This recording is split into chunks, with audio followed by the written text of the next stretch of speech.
iktirafan kepada kuasa yang lebih tinggi yang mendidik kita menjadi insan yang rendah hati dan bertanggung jawab.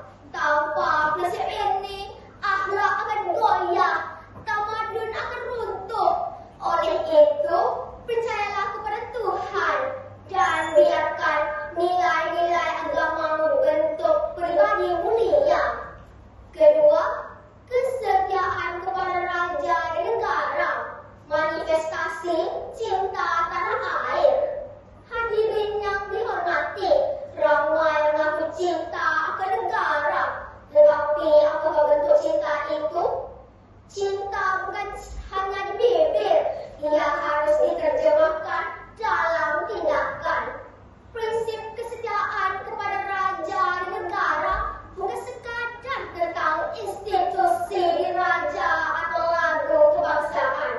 Ia adalah tentang pengorbanan, tanggung jawab dan penghormatan terhadap sistem yang menjaga kita. Bukan semasa perbarisan hari kebangsaan sahaja, tetapi dalam keputusan-keputusan kecil yang kita buat setiap hari. Ketiga, keluhuran perlembagaan, penjamin keadilan sejagat. Tuan-tuan dan puan-puan, prinsip ini jarang disebut, tetapi sangat penting.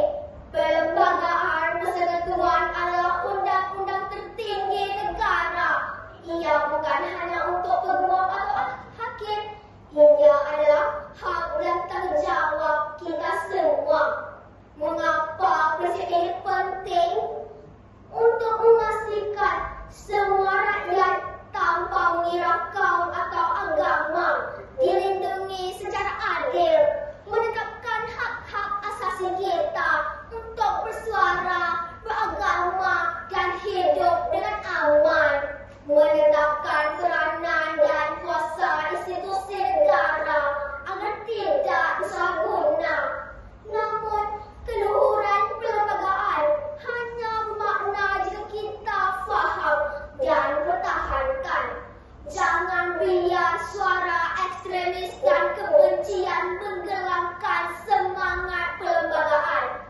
Kesimpulannya, hidupkan rukun negara dalam diri kita.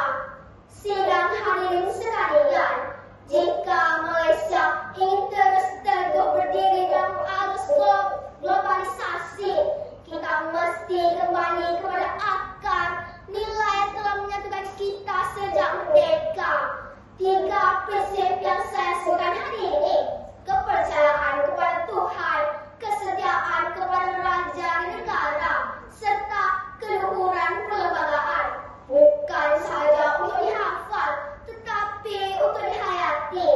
Jadilah rakyat yang menghormati agama orang lain. Jadilah warga negara yang membina, bukan membakar. Jadilah suara yang adil dan bijaksana, bukan memecah belah. Kita tidak mampu mengubah sejarah, tetapi kita mampu mencorak masa depan. Dan masa depan Malaysia haknya akan cerah jika setiap anak bangsanya kembali kepada rukun negara. Sekian, terima kasih.